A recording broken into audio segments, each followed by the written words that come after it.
Adjust the oven rack and preheat the oven. Use a 26 by 16 centimeter casserole dish. Butter it well. Break the eggs. Beat the eggs. Add the melted butter. Beat it in. Add the milk and beat it in.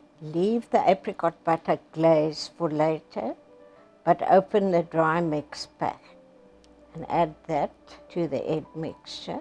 You can see it's quite a runny mixture. Add that into the well-buttered dish and into the oven. 5 minutes before the Malva pudding comes out of the oven, heat the glaze. We add a little bit of cream, 1/4 cup, to the glaze, or you can add cherry, or you can add water. Done to perfection, pierce the top of the pudding with a fork and cut it into 8 portions. Pour the hot sauce over the hot pudding and use a spoon to help you to distribute the sauce evenly.